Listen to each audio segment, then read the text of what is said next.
सेठ पुरुषोत्तम दास पूना की सरस्वती पाठशाला का मुआयना करने के बाद बाहर निकले तो एक लड़की ने दौड़कर उनका दामन पकड़ लिया। सेठ जी रुक गए और मोहब्बत से उसकी तरफ देखकर पूछा, क्या नाम है? लड़की ने जवाब दिया, रोहिणी। सेठ जी ने उसे गोद में उठा लिया और बोले, तुम्हें कुछ इनाम मिला? लड़की ने उनकी तरफ बच्चों जैसी गंभीरता से देखकर कहा, तुम चले जाते हो, मुझे रोना आता है, मुझे भी साथ लेते चलो। सेठ जी ने हंसकर कहा, मुझे बड़ी दूर जाना है, तुम कैसे चलोगी? रोहिणी ने प्यार से उनकी गर्दन में हाथ डाल दिए और बोली, जहां तुम जाओगे वहीं मैं भी चलूंगी।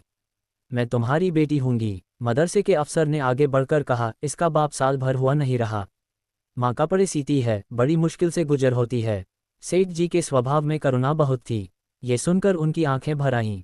उस भोली प्रार्थना में वह दर्द था जो पत्थर से दिल को पिघला सकता है।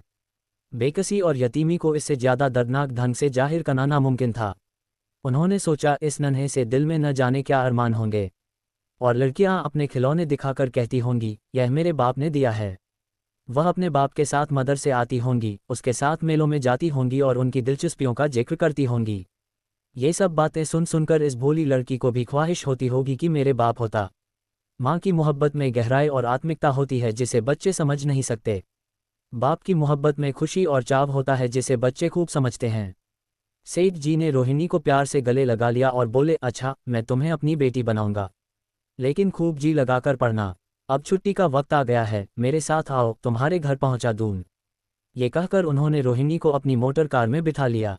रोहिणी ने बड़े इत्मीनान और गर्व से अपनी सहेलियों की तरफ देखा। उसकी बड़ी बड़ी आंखें खुशी से चमक रही थीं और चेहरा चौदनी रात की तरह खिला हुआ था। सेठ ने रोहिणी को बाजार की खूब सैर कराए और कुछ उसकी पसंद से, कुछ अपनी पसंद से बहुत सी चीजें खरीदी, यहाँ तक कि रोहिणी बातें करते करते कुछ थक सी गई और खामोश हो गई। उसने इतनी चीजें देखी और इतनी बातें सुनी कि उसका जी भर गया। शाम होते होते रोहिणी के घर पहुंचे और मोटर कार से उतरकर रोहिणी को अब कुछ आराम मिला। दरवाजा बंद था। उसकी माँ किसी ग्राहक के घर कपड़े देने गई थी। रोहिणी ने अपने तोहफों को उलटना पलटना शुरू किया। खूबसूरत रबड़ के खिलौने, चीनी की गुड़िया जरा दबाने से चूं चूं करने लगती और रोहिणी यह प्यारा संगीत सुनकर फूली न समाती थी। रेशमी कपड़े और रंग बिरंगी साड़ियों की कई बंडल थे, लेकिन मखमली बूटे की गुलकारियों ने उसे खूब लुभाया था। उसे उन चीज़ों के पाने की जितनी खुशी थी, उससे ज़्यादा उन्हें अपनी सहेलियों को दिखाने की बेचैनी थी। सुंदरी के जूते अच्छे सही, लेकिन उनमें ऐसे फूल कहाँ हैं? ऐसी गुड़िया उसने कभी देखी भी न होंगी। इन ख्यालों से उसके दिल में उमंग भर आई और वह अपनी मोहिनी आवाज में एक गीत गाने लगी। सेठ जी दरवाजे पर खड़े इन पवित्र दृश्य का हार्दिक आनंद उठा रहे थे। इतने में रोहिणी की मां रुक्मिणी कपड़ों की एक पोटली लिए हुए आती दिखाई दी। रोहिणी ने खुशी से पागल होकर एक छलौंद भरी और उसके पैरों से लिपट गई। रुक्मिणी का चेहरा पीला था, आंखों में हसरत और बेकसी छिपी हुई थी, गुप्त चिंता का सजीव चित्र मालूम होती थी, जिसके लिए जिंदगी में कोई सहारा नहीं। मगर रोहिणी को जब उसने गोद में उठाकर प्यार से चूमा, मुँह जरा देर के लिए उसकी आंखों में उम्मीद और जिंदगी की झलक दिखाई दी। मुरझाया हुआ फूल खिल गया। बोली, आज तू इतनी देर तक कहाँ रही? मैं तुझे ढूंढने पाठशाला गई थी। रोहिणी ने हुमक कर कहा, मैं मोटर कार पर बैठकर बाजार गई थी, वहां से बहुत अच्छी अच्छी चीजें लाई हूँ। वह देखो कौन खड़ा है। माँ ने सेठ जी की तरफ ताका और लजाकर सिर झुका लिया। बरामदे में पहुंचते ही रोहिणी माँ की गोद से उतरकर सेठ जी के पास गई और अपनी माँ को यकीन दिलाने के लिए भोलेपन से बोली, क्यों, तुम मेरे बाप हो ना? सेठ जी ने उसे प्यार करके कहा, हाँ, तुम मेरी प्यारी बेटी हो। रोहिणी ने उनसे मुंह की तरफ याचना भरी आंखों से देखकर कहा, अब तुम रोज यहीं रहा करोगे? सेठ जी ने उसके बाल सुलझाकर जवाब दिया, मैं यहाँ रहूंगा तो काम कौन करेगा? मैं कभी कभी तुम्हें देखने आया करूंगा, लेकिन वहां से तुम्हारे लिए अच्छी अच्छी चीजें भेजूंगा। रोहिणी कुछ उदास सी हो गई। इतने में उसकी माँ ने मकान का दरवाजा खोला और बड़ी फुर्ती से मैले बिछावन और फटे हुए कपड़े समेटकर कोने में डाल दिए कि कहीं सेठ जी की निगाह उन पर न पड़ जाए। ये स्वाभिमान स्त्रियों की खास अपनी चीज है। रुक्मिणी अब इस सोच में पड़ी थी कि मैं इनकी क्या खातिर तवाजो करूं। उसने सेठ जी का नाम सुना था, उसका पति हमेशा उनकी बड़ाई किया करता था। वह उनकी दया और उदारता की चर्चाएं अनेकों बार सुन चुकी थी। वह उन्हें अपने मन का देवता समझा करती थी। उसे क्या उम्मीद थी कि कभी उसका घर भी उसके कदमों से रोशन होगा। लेकिन आज जब वह शुभ दिन संयोग से आया तो वह इस काबिल भी नहीं कि उन्हें बैठने के लिए एक मोहरा दे सके। घर में पान और इलायची भी नहीं। वह अपने आंसुओं को किसी तरह न रोक सकी। आखिर जब अंधेरा हो गया और पास के ठाकुरद्वारे से घंटों और नगाड़ों की आवाज़ें आने लगी तो उन्होंने ज़रा ऊंची आवाज़ में कहा, भाई जी, अब मैं जाता हूँ, मुझे अभी यहाँ बहुत काम करना है। मेरी रोहिणी को कोई तकलीफ ना हो। मुझे जब मौका मिलेगा उसे देखने आऊँगा। उसके पालने पोसने का काम मेरा है और मैं उसे बहुत खुशी से पूरा करूँगा। उसके लिए अब तुम कोई फिक्र मत करो, मैंने उसका वजीफा बांध दिया है और यह उसकी पहली किस्त है। ये कहकर उन्होंने अपना खूबसूरत बटुआ निकाला और रुक्मिणी के सामने रख दिया। गरीब औरत की आंखें में आंसू जारी थे। उसका जी बरबस चाहता था कि उसके पैरों को पकड़कर खूब रोए। आज बहुत दिनों के बाद एक सच्चे हमदर्द की आवाज़ उसके मन में आई थी। जब सेठ जी चले तो उसने दोनों हाथों से प्रणाम किया। उसके हृदय की गहराइयों से प्रार्थना निकली, आपने एक बेबस पर दया की है, ईश्वर आपको इसका बदला दे। दूसरे दिन रोहिणी पाठशाला गई तो उसकी बौकी सज धज आंखों में खुभी जाती थी। उस्तानियों ने उसे बारी बारी प्यार किया और उसकी सहेलियां उसकी एक एक चीज़ को आश्चर्य से देखती और ललचाती थी। अच्छे कपड़ों से कुछ स्वाभिमान का अनुभव होता है। आज रोहिणी वह गरीब लड़की न रही जो दूसरों की तरफ विवश नेत्रों से देखा करती थी। आज उसकी एक एक क्रिया से शैशवोचित गर्व और चंचलता टपकती थी और उसकी जबान एक दम के लिए भी न रुकती थी। कभी मोटर की तेजी का जिक्र था, कभी बाजार की दिलचस्पियों का बयान, कभी अपनी गुड़ियों के कुशल मंगल की चर्चा थी और कभी अपने बाप की मोहब्बत की दास्तान। दिल था कि उमंगों से भरा हुआ था। एक महीने बाद सेठ पुरुषोत्तम दास ने रोहिणी के लिए फिर तोहफे और रुपये रवाना किए। बेचारी विधवा को उनकी कृपा से जीविका की चिंता से छुट्टी मिली। वह भी रोहिणी के साथ पाठशाला आती और दोनों माँ बेटियां एक ही दर्जे के साथ साथ पढ़ती, लेकिन रोहिणी का नंबर हमेशा माँ से अव्वल रहा। सेठ जी जब पूना की तरफ से निकलते तो रोहिणी को देखने जरूर आते और उनका आगमन उसकी प्रसन्नता और मनोरंजन के लिए महीनों का सामान इकट्ठा कर देता। इसी तरह कई साल गुजर गए और रोहिणी ने जवानी के सुहाने हरे भरे मैदान में पैर रखा, जबकि बचपन की भोली भाली अदाओं में एक खास मतलब और इरादों का दखल हो जाता है। रोहिणी अब आंतरिक और बाह्य सौंदर्य में अपनी पाठशाला की नाक थी। हाव भाव में आकर्षक गंभीरता, बातों में गीत का सा खिंचाव और गीत का सा आत्मिक रस था। कपड़ों में रंगीन सादगी, आंखों में लाज संकोच, विचारों में पवित्रता। जवानी थी मगर घमंड और बनावट और चंचलता से मुक्त। उसमें एक एकाग्रता थी ऊंचे इरादों से पैदा होती है। स्त्रियोचित उत्कर्ष की मंजिलें वह धीरे धीरे तय करती चली जाती थी। 3. सेठ जी के बड़े बेटे नरोत्तम दास कई साल तक अमेरिका और जर्मनी की यूनिवर्सिटियों की खाक छानने के बाद इंजीनियरिंग विभाग में कमाल हासिल करके वापस आए थे। अमेरिका के सबसे प्रतिष्ठित कॉलेज में उन्होंने सम्मान का पद प्राप्त किया था। अमेरिका के अखबार एक हिंदुस्तानी नौजवान की इस शानदार कामयाबी पर चकित थे। उन्हीं का स्वागत करने के लिए बंबई में एक बड़ा जलसा किया गया था। इस उत्सव में शरीक होने के लिए लोग दूर दूर से आए थे। सरस्वती पाठशाला को भी निमंत्रण मिला और रोहिणी को सेठानी जी ने विशेष रूप से आमंत्रित किया। पाठशाला में हफ्तों तैयारियां हुई। रोहिणी को एक दम के लिए भी चैन न था। ये पहला मौका था कि उसने अपने लिए बहुत अच्छे अच्छे कपड़े बनवाए। रंगों के चुनाव में वह मिठास थी, काट छांट में वह फबन जिससे उसकी सुंदरता चमक उठी। सेठानी कौशल्या देवी उसे लेने के लिए रेलवे स्टेशन पर मौजूद थीं। रोहिणी गाड़ी से उतरते ही उनके पैरों की तरफ झुकी, लेकिन उन्होंने उसे छाती से लगा लिया और इस तरह प्यार किया कि जैसे वह उनकी बेटी है। वह उसे बार बार देखती थीं और आंखों से गर्व और प्रेम टपक पड़ता था। इस जलसे के लिए ठीक समुंदर के किनारे एक हरे भरे सुहाने मैदान में एक लंबा चौड़ा शामियाना लगाया गया था।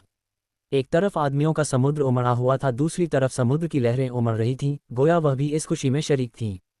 जब उपस्थित लोगों ने रोहिणी बाई के आने की खबर सुनी तो हजारों आदमी उसे देखने के लिए खड़े हो गए। यही तो वह लड़की है जिसने अब की शास्त्री की परीक्षा पास की है, जरा उसके दर्शन करने चाहिए। अब भी इस देश की स्त्रियों में ऐसे रतन मौजूद हैं। भोले भाले देशप्रेमियों में इस तरह की बातें होने लगीं। शहर की कई प्रतिष्ठित महिलाओं ने आकर रोहिणी को गले लगाया और आपस में उसके सौंदर्य और उसके कपड़ों की चर्चा होने लगी। आखिर मिस्टर पुरुषोत्तम दास तशरीफ लाए। हालांकि वह बड़ा शिष्ट और गंभीर उत्सव था, लेकिन उस वक्त दर्शन की उत्कंठा पागलपन की हद तक जा पहुंची थी। एक भगदड़ सी मच गई। कुर्सियों की कतारें गड़बड़ हो गईं। कोई कुर्सी पर खड़ा हुआ, कोई उसके हथों पर। कुछ मनचले लोगों ने शामियाने की रस्सियां पकड़ी और उन पर जा लटके कई मिनट तक यही तूफान मचा रहा। कहीं कुर्सियां टूटी, कहीं कुर्सियां उल्टी, कोई किसी के ऊपर गिरा, कोई नीचे। ज्यादा तेज लोगों में धौल धप्पा होने लगा। तब बीन की सुहानी आवाजें आने लगीं। रोहिणी ने अपनी मंडली के साथ देशप्रेम में डूबा हुआ गीत शुरू किया। सारे उपस्थित लोग बिल्कुल शांत थे और उस समय वह सुरीला राग, उसकी कोमलता और स्वच्छता, उसकी प्रभावशाली मधुरता, उसकी उत्साह भरी वाणी दिलों पर वह नशा सा पैदा कर रही थी जिससे प्रेम की लहरें उठती हैं, जो दिल से बुराइयों को मिटाता है और उससे जिंदगी की हमेशा याद रहने वाली यादगारें पैदा हो जाती हैं। गीत बंद होने पर तारीफ की एक आवाज न आई। वही ताने कानों में अब तक गूंज रही थीं। गाने के बाद विभिन्न संस्थाओं की तरफ से अभिनंदन पेश हुए और तब नरोत्तम दास लोगों को धन्यवाद देने के लिए खड़े हुए। लेकिन उनके भाषण से लोगों को थोड़ी निराशा हुई। यों दोस्तों की मंडली में उनकी वक्तृता के आवेग और प्रवाह की कोई सीमा न थी, लेकिन सार्वजनिक सभा के सामने खड़े होते ही शब्द और विचार दोनों ही उनसे बेवफाई कर जाते थे। उन्होंने बड़ी बड़ी मुश्किल से धन्यवाद के कुछ शब्द कहे और तब अपनी योग्यता की लज्जित स्वीकृति के साथ अपनी जगह पर आ बैठे। कितने ही लोग उनकी योग्यता पर ज्ञानियों की तरह सिर हिलाने लगे। अब जलसा खत्म होने का वक्त आया। वह रेशमी हार जो सरस्वती पाठशाला की ओर से भेजा गया था, मेज पर रखा हुआ था। उसे हीरो के गले में कौन डाले? प्रेसिडेंट ने महिलाओं की पंक्ति की ओर नजर दौड़ाई। चुनने वाली आंख रोहिणी पर पड़ी और ठहर गई। उसकी छाती धड़कने लगी, लेकिन उत्सव के सभापति के आदेश का पालन आवश्यक था। वह सर झुकाए हुए मेज के पास आई और कांपते हाथों से हार को उठा लिया। एक क्षण के लिए दोनों की आंखें मिलीं और रोहिणी ने नरोत्तम दास के गले में हार डाल दिया। दूसरे दिन सरस्वती पाठशाला के मेहमान विदा हुए, लेकिन कौशल्या देवी ने रोहिणी को न जाने दिया। बोली, अभी तुम्हें देखने से जी नहीं भरा, तुम्हें यहाँ एक हफ्ता रहना होगा। आखिर मैं भी तो तुम्हारी माँ हूँ। एक माँ से इतना प्यार और दूसरी माँ से इतना अलगाव। रोहिणी कुछ जवाब न दे सकी। ये सारा हफ्ता कौशल्या देवी ने उसकी विदाई की तैयारियों में खर्च किया। 7वें दिन उसे विदा करने के लिए स्टेशन तक आईं। चलते वक्त उससे गले मिली और बहुत कोशिश करने पर भी आंसुओं को न रोक सकी। नरोत्तम दास भी आए थे। उनका चेहरा उदास था। कौशल्या ने उनकी तरफ सहानुभूतिपूर्ण आंखों से देखकर कहा, मुझे ये तो ख्याल ही न रहा, रोहिणी क्या यहाँ से पूना तक अकेली जाएगी? क्या हर्ज है, तुम ही चले जाओ, शाम की गाड़ी से लौट आना। नरोत्तम दास के चेहरे पर खुशी की लहर दौड़ गई, जो इन शब्दों में न छिप सकी। अच्छा, मैं ही चला जाऊंगा। वह इस फिक्र में थे कि देखें विदाई की बातचीत का मौका भी मिलता है या नहीं। अब वह खूब जी भरकर अपना दर्दे दिल सुनाएंगे और मुमकिन हुआ तो उस लाज संकोच को, जो उदासीनता के पर्दे में छिपी हुई है, मिटा देंगे। 4. रुक्मिणी को अब रोहिणी की शादी की फिक्र पैदा हुई। पड़ोस की औरतों में इसकी चर्चा होने लगी थी। लड़की इतनी सयानी हो गई है, अब क्या बुढ़ापे में ब्याह होगा? कई जगह से बात आई, उनमें कुछ बड़े प्रतिष्ठित घराने थे, लेकिन जब रुक्मिणी उन पैमानों को सेठ जी के पास भेजती तो वे यही जवाब देते कि मैं खुद फिक्र में हूँ। रुक्मिणी को उनकी यह टाल मटोल बुरी मालूम होती थी। रोहिणी को बंबई से लौटे महीना भर हो चुका था। एक दिन वह पाठशाला से लौटी तो उसे अम्मा की चारपाई पर एक खत पड़ा हुआ मिला। रोहिणी पढ़ने लगी। लिखा था, बहन, जब से मैंने तुम्हारी लड़की को बंबई में देखा है, मैं उस पर रीझ गई हूँ। अब उसके बगैर मुझे चैन नहीं है। क्या मेरा ऐसा भाग्य होगा कि वह मेरी बहू बन सके? मैं गरीब हूँ, लेकिन मैंने सेठ जी को राजी कर लिया है। तुम भी मेरी यह विनती कबूल करो। मैं तुम्हारी लड़की को चाहे फूलों की सेज पर न सुला सकूं, लेकिन इस घर का एक एक आदमी उसे आंखों की पुतली बनाकर रखेगा। अब रहा लड़का, माँ के मुंह से लड़के का बखान कुछ अच्छा नहीं मालूम होता, लेकिन ये कह सकती हूँ कि परमात्मा ने ये जोड़ी अपनी हाथों बनाई है। सूरत में, स्वभाव में, विद्या में, हर दृष्टि से वह रोहिणी के योग्य है। तुम जैसे चाहे अपना इत्मीनान कर सकती हो। जवाब जल्द देना और ज्यादा क्या लिखूं। नीचे थोड़े से शब्दों में सेठ जी ने उस पैगाम की सिफारिश की थी। रोहिणी गालों पर हाथ रखकर सोचने लगी। नरोत्तम दास की तस्वीर उसकी आंखों के सामने आ खड़ी हुई। उनकी वह प्रेम की बातें, जिनका सिलसिला बंबई से पूना तक नहीं टूटा था, कानों में गूंजने लगीं। उसने एक ठंडी सांस ली और उदास होकर चारपाई पर लेट गई। 5. सरस्वती पाठशाला में एक बार फिर सजावट और सफाई के दृश्य दिखाई दे रहे हैं। आज रोहिणी की शादी का शुभ दिन। शाम का वक्त, बसंत का सुहाना मौसम। पाठशाला के दारों दीवार मुस्करा रहे हैं और हरा भरा बगीचा फूला नहीं समाता। चंद्रमा अपनी बारात लेकर पूरब की तरफ से निकला। उसी वक्त मंगलाचरण का सुहाना राग उस रूपहली चौदनी और हल्के हल्के हवा के झोंकों में लहरें मारने लगा। दूल्हा आया। उसे देखते ही लोग हैरत में आ गए। ये नरोत्तम दास थे। दूल्हा मंडप के नीचे गया। रोहिणी की माँ अपने को रोक न सकी। उसी वक्त जाकर सेठ जी के पैर पर गिर पड़ी। रोहिणी की आंखों से प्रेम और आनंद के आंसू बहने लगे। मंडप के नीचे हवन कुंड बना था। हवन शुरू हुआ, खुशबू की लपेटें हवा में उठीं और सारा मैदान महक गया। लोगों के दिलो दिमाग में ताजगी की उमंग पैदा हुई। फिर संस्कार की बारी आई। दूल्हा और दुल्हन ने आपस में हमदर्दी, जिम्मेदारी और वफादारी के पवित्र शब्द अपनी जबानों से कहे। विवाह की वह मुबारक जंजीर गले में पड़ी जिसमें वजन है, सख्ती है, पाबंदियां हैं, लेकिन वजन के साथ सुख और पाबंदियों के साथ विश्वास है। दोनों दिलों में उस वक्त एक नई, बलवान आत्मिक शक्ति की अनुभूति हो रही थी। जब शादी की रस्में खत्म हो गईं तो नाच गाने की मजलिस का दौर आया। मोहक गीत गूंजने लगे। सेठ जी थककर चूर हो गए थे। जरा दम लेने के लिए बागीचे में जाकर एक बेंच पर बैठ गए। ठंडी ठंडी हवा आ रही थी। एक नशा सा पैदा करने वाली शांति चारों तरफ छाई हुई थी। उसी वक्त रोहिणी उनके पास आई और उनके पैरों से लिपट गई। सेठ जी ने उसे उठाकर गले से लगा लिया और हंसकर बोले, क्यों, अब तो तुम मेरी अपनी बेटी हो गई।